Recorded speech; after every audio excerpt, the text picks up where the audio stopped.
Sorry. All good. So thank you for sharing that. I could tell just by watching that piece that you love what you do. And this is a local band from Plymouth who are friends of mine, and their music is just phenomenal, so it's an honor. you did a wonderful job with it.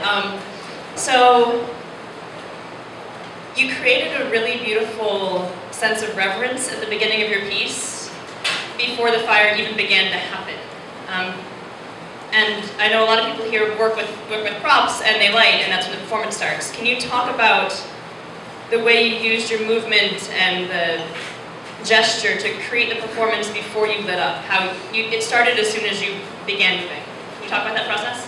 Yeah, one of my motivations for doing fire acts in the first place is that it always bothered me that people didn't pay enough attention to setting up, and that people in the audience often assume that fire just magically appears. And I really wanted, especially for such a low impact prop setup, to make that process part of the piece, just to give people an idea. Yes, this is fuel, it has to go on the torch before you can light it, and you have to keep recycling it, but that's just part of keeping the ritual going. So yeah, it's just playing on the idea of it being a religious ritual and having, you know, a sacred space associated with it.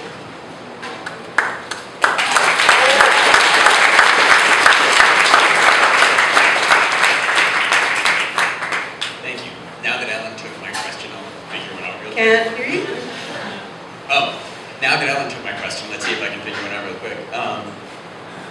So, in the process of building this eating act for you, because if I remember right, you've only done a couple so far of or a couple. What was the process of building this act so far as coming from your practice over the last couple of years? Sure.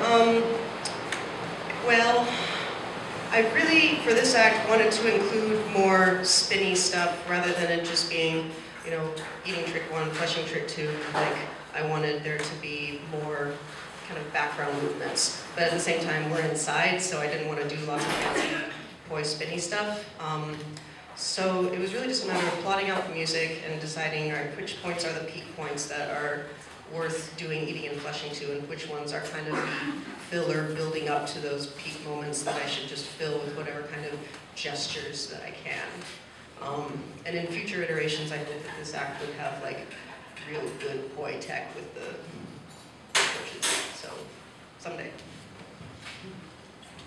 So the technical from for the eating flushing was incredibly impressive. I've seen a lot of that, so thank you very much. Can you tell us a bit about, I mean, obviously can't practice this every day for 15 to 20 hours like Trix does.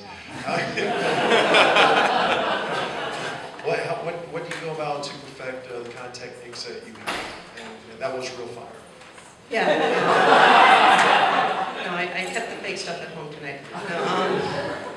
No, the tricks themselves, I practice in isolation probably an hour a month. It's just not safe or practical to do it any more than that.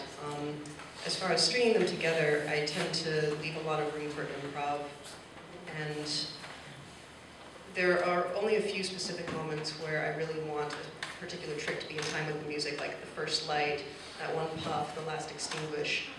So those are just a matter of playing the music over and over in my head or in real life, and just really getting the muscle memory even without moving it. Like, okay, this note means I have to inhale because I'm getting ready to do this fancy trick. Just kind of rehearsing my reactions to be in time with the music.